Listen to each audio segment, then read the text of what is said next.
Presiden Jokowi yang menantang adu hebat dengan rakyat. Wow, sudah merasa jadi raja nih.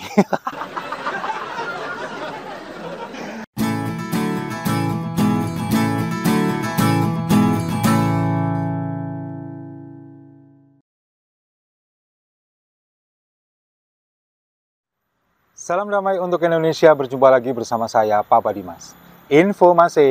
Info kali ini datangnya dari Presiden Jokowi yang menantang adu hebat dengan rakyat. Wow, sudah merasa jadi raja nih. Kemarin memang lagi heboh pernyataan dari Mas Andi Wijayanto. Beliau ini adalah mantan Gubernur Lemhanas yang kemudian mengundurkan diri, kemudian menjadi bagian dari tim pemenangan nasional Ganjar Pranowo dan Mahfud MD.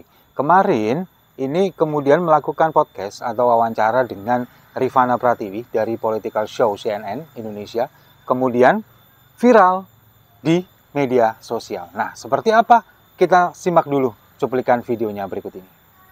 Kita dapat info ya bahwa Pak Jokowi sempat memanggil Anda dan beberapa orang terdekatnya dan menyampaikan bahwa nggak ada yang bisa mengalahkan Prabowo Gibran. Anda semua nggak bisa mengalahkan Prabowo Gibran. Itu yang disampaikan ya Mas Andi?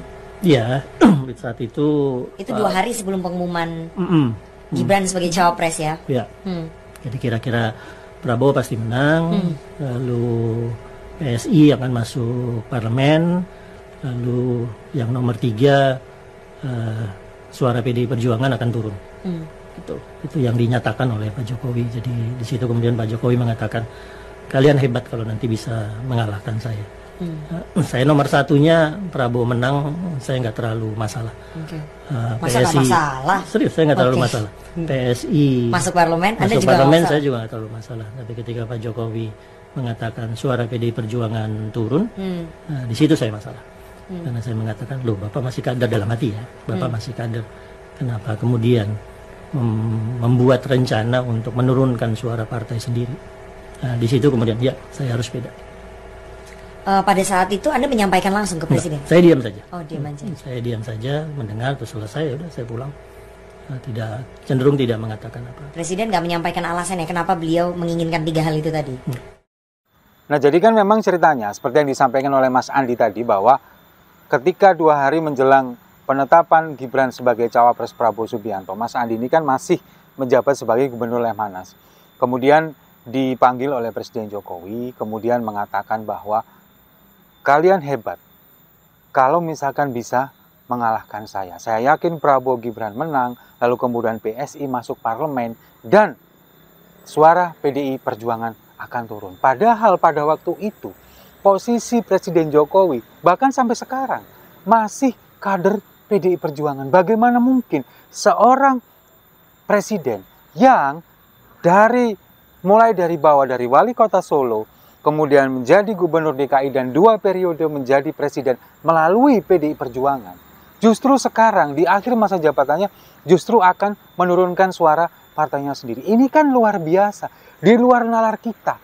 Kira-kira sekarang setan mana yang ngasih bisikan ke presiden? Bisa sampai segawat itu loh kondisinya Pak Jokowi sekarang. Nah, sekarang kalau misalkan apa yang disampaikan oleh Pak Jokowi ketika mengatakan bahwa Prabowo Gibran pasti menang. Nah, ini kan memang sudah tampak, sudah mulai dari awal kampanye dulu, bagaimana semua daya dan upaya dikerahkan, pembagian bantuan sosial, kemudian bagaimana aparat atau berbagai macam instrumen negara dikerahkan untuk memenangkan pasangan Prabowo Gibran. Nah, kemudian ini kan juga dibangun dengan narasi tentang lembaga survei yang di beberapa lembaga survei memenangkan Prabowo Gibran. Dan itu pun kemudian dijadikan sebagai senjata oleh para pendukung Prabowo Gibran, terutama di media sosial, bahwa hasil survei elektabilitas Prabowo Gibran ini selalu ada di posisi teratas. Padahal faktanya, kalau kita mengetahui, saya sempat membaca ataupun juga mendengar cerita-cerita dari orang-orang yang disurvei memang. Ketika mereka disurvei, jika pemilu dilaksanakan hari ini, siapa yang akan kalian pilih? Nah, di sana mereka mau nggak mau, mereka memilih Prabowo Gibran. Karena apa? Karena ketika melakukan wawancara tanya jawab itu didampingi oleh aparat desa yang sudah dikerahkan memang oleh Prabowo Gibran, oleh Pak Jokowi. Nah, kenapa masyarakat ini kemudian merasa harus didampingi oleh aparat desa, perangkat desa yang mendampingi mereka? Kalau misalkan mereka tidak menjawab memilih Prabowo Gibran, mereka takut tidak akan mendapatkan bantuan sosial di kemudian hari. Nah, inilah mungkin datanya memang benar. Metodenya juga sudah benar, tapi bisa dikondisikan dengan sedemikian rupa masyarakat yang ada di bawah, terutama mereka yang penerima bansos, inilah yang disurvei. Dan mereka akan ketakutan kalau misalkan tidak memilih Prabowo Gibran. Pada saat itu, mereka tidak akan mendapatkan bantuan sosial. Dan ketika misalkan mereka ditanya lagi, ketika tidak oleh tim survei, bukan oleh tim survei, ditanya lagi oleh tetangganya mungkin, oleh siapapun yang menanyakan, saya meyakini sebagian besar dari mereka tidak akan memilih itu. Mereka pasti akan memilih dengan hati nuraninya sendiri. Entah itu memilih Anies Caimin atau juga Ganjar Mahfud. Nah, tapi juga sebagian besar masyarakat yang mungkin mereka sangat amat tergantung oleh bansos. Mereka hidup di bawah garis kemiskinan dan kebodohan.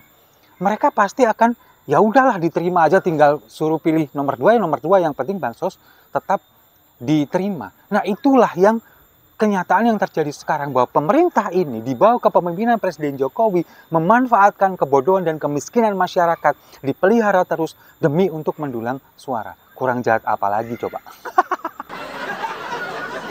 Dan itu sudah terjadi sekarang, itu demi untuk mendongkrak suara Prabowo Gibran. Nah, pada akhirnya itulah yang memunculkan angka survei pada saat itu. Suara Prabowo Gibran selalu ada di posisi teratas. Tapi nanti ketika 4 hari lagi, di 14 Februari, kita kan belum tahu apakah mereka yang kemudian benar-benar menerima bansos ini akan memilih Prabowo Gibran atau tidak. Ini kan belum mantap. Kita buktikan nanti di 14 Februari. Lalu yang kedua, tentang PSI yang akan masuk parlemen. Nah, sekarang bagaimana caranya PSI yang jumlah kadernya, jumlah calegnya ini lebih sedikit daripada jumlah balihonya bisa masuk parlemen? Gimana ceritanya? Kalau misalkan tidak ada intervensi, tidak ada campur tangan dari seorang presiden kepada nanti penghitungan suara di KPU, bagaimana ini bisa kemudian masuk parlemen? Ini sudah jelas di depan mata kita bahwa akan terjadi kecurangan, akan terjadi manipulasi angka-angka penghitungan suara. Karena apa? Karena kalau kita melihat PSI sekarang, itu sangat amat tidak mungkin akan masuk parlemen. Dari ketuanya saja, seorang Kaisang yang baru masuk 2 hari menjadi anggota, lalu besoknya menjadi 3 hari menjadi ketua. Ini kan juga sudah, partai ini udah nggak beres. Lalu kemudian partai yang baru netes, kemudian dengan logistik yang begitu luar biasa, balihonya di mana-mana, dengan budget yang gila-gilaan. Coba bayangkan dari mana duitnya. Lalu kemudian di beberapa daerah justru jumlah kadernya, calegnya itu jauh lebih sedikit daripada balihonya. Ini kan sangat amat gak mungkin kalau misalkan dia bisa masuk ke parlemen. Untuk mendapatkan suara 4% itu kan sangat sulit sekali. 1 koma itu pun juga sudah alhamdulillah. Nah, itulah yang kemudian membawa kita, menggiring imajinasi kita. Kemudian logika kita juga dipermainkan. Bagaimana mungkin partai yang kemudian seperti itu bisa nanti dipaksakan masuk ke parlemen. Lalu yang ketiga, ketika Pak Jokowi mengatakan bahwa suara PDIP dipastikan akan turun. Nah, inilah yang bagi saya sangat nggak masuk akal. Seorang presiden yang karirnya dari bawah diusung oleh PDI Perjuangan. Bagaimana dulu ketika Pak Jokowi ingin maju sebagai calon wali kota Solo, kemudian tidak ada satupun partai yang mau menerima beliau. Hanya satu-satunya PDI Perjuangan, dan itu pun juga didorong oleh Pak F.X. Rudi. Lalu semuanya sekarang dilupakan begitu saja. Ya, pada akhirnya kesimpulan saya seperti video-video saya sebelumnya, bahwa semua ini terjadi karena Pak Jokowi salah gaul dengan Prabowo. Sehingga kemudian kerasukan jiwa ingin berkuasa yang besar kemudian ingin berkuasa selama-lamanya mungkin, ingin memperpanjang masa jabatannya. Dan kalau bagi saya saat ini, mungkin Pak Jokowi menyimpan dendam yang sangat besar kepada PDI Perjuangan. Bukan karena beliau dikatakan sebagai seorang petugas partai, bukan itu. Tapi ketika Ibu Mega tidak menyetujui penundaan pemilu, ketika Ibu Mega tidak menyetujui perpanjangan masa jabatan presiden, kemudian presiden 3 periode, itu yang membuat Pak Jokowi pada akhirnya dendam kepada PDI Perjuangan, kemudian sekarang mencoba meneruskan kekuasaannya melalui anaknya, melalui Gibran, kemudian Kaesang juga dimasukkan juga ke dalam PSI, dan pada akhirnya nanti ketika anaknya ini menang, diupayakan bagaimana caranya menang, disitulah nanti kekuasaan akan dilanggengkan. Dan itu yang membuat kita ngeri sekarang semua ini. Dan yang lebih, bagi saya lebih, pernyataan yang kita tidak pernah menyangka sebelumnya, bahwa Presiden Jokowi akan mengatakan ini. Beliau mengatakan kalian hebat kalau bisa mengalahkan saya. Itu kan luar biasa, itu adalah pernyataan yang sangat menantang kepada rakyat, menantang adu hebat kepada rakyat. Ini tinggal tunggu waktu saja. Ketika sekarang bagaimana kampus sudah mulai bergerak, mahasiswa, kemudian para guru besar sudah mulai membuat maklumat, membuat petisi untuk Presiden Jokowi. Kemudian memberikan saran supaya Presiden Jokowi netral beserta seluruh jajaran aparat baik sipil maupun TNI Polri. Ini adalah bentuk perlawanan dari dunia kampus, baik itu dari mahasiswa maupun para guru besar. Nah, ini kalau misalkan Presiden Jokowi sekarang pura-pura tutup mata, pura-pura tuli, pura-pura buta, kemudian membiarkan semua ini berjalan, bahkan sampai nanti masa pencoblosan, saya nggak bisa membayangkan apa yang akan terjadi di negara ini. Mungkin bisa jadi lebih parah daripada ketika mahasiswa dulu menggulingkan rezim Soeharto.